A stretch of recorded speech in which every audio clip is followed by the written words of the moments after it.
Now recognizes the ranking member for, I'm going to actually recognize the ranking member of the full committee first, I believe. The gentlewoman from California, Ms. Waters, is now recognized. Thank you very much, Mr. Chairman. I would like to direct my question to Ms. Marcelin. We're talking about revamping banking at this hearing, and I think this is the perfect opportunity to talk about complaints from consumers who have been repeatedly ripped off by mega banks. In December, the CFPB slapped Wells Fargo with an order to pay $3.7 billion in fines and compensation to harmed consumers. I was pleased Director Chopra said that fine, large as it may be, was just a first step, and that he would work with banking regulators to consider imposing even stronger restrictions on the bank.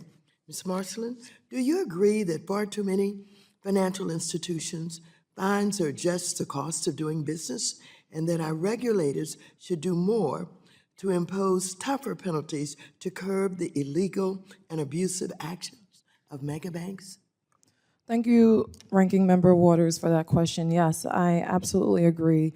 Companies like Wells Fargo, as you said, repeatedly break the law, pretty much in the news almost every quarter, from their fake account scandal to forged documents where they used to illegally repossess people's homes, just to name a few.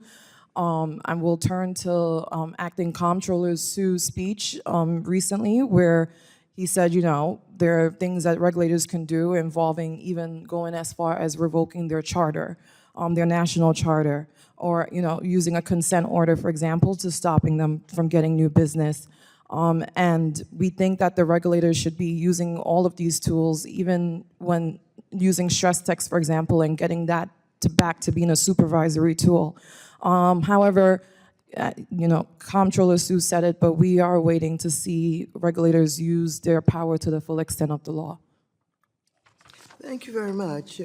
Ms. Marcelin, in my bill, the Repeat Offenders, Megabanks, and Credit Bureaus Accountability Act, financial regulators are required to draw up a plan for how they will use their authority to curb repeat offenses of large financial institutions. Recently, Acting Comptroller Sue outlined the first draft of an escalation plan where regulators would impose tougher penalties, including breaking up a bank that repeatedly breaks the law.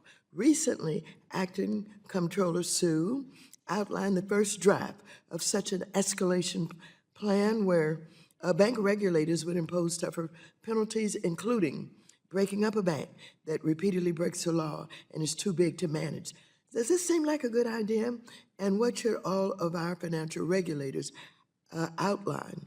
Should they all outline a plan using the enforcement tools they already have at their disposal?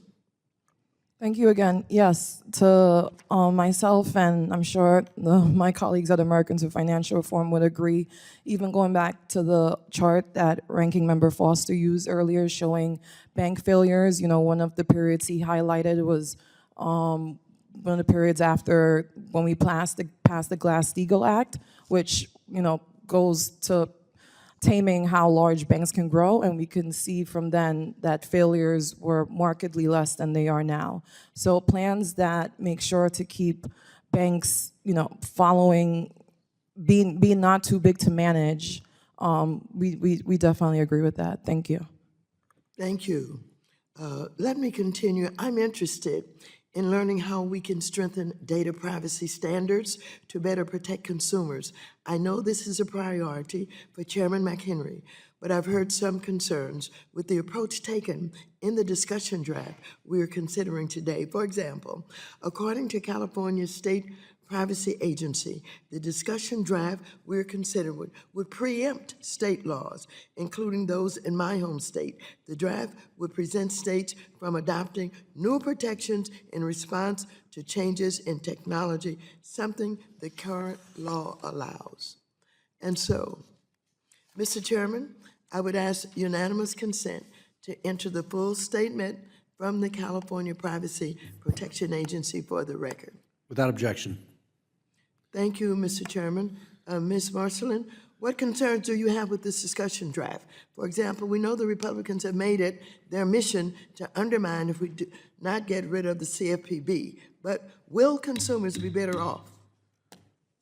Thank you. The gentlewoman's time has expired. If you could submit your response or real quickly. Yes, the CFPB's role in protecting consumer financial data should be reaffirmed in any proposed legislation. Thank you. Okay, thank you.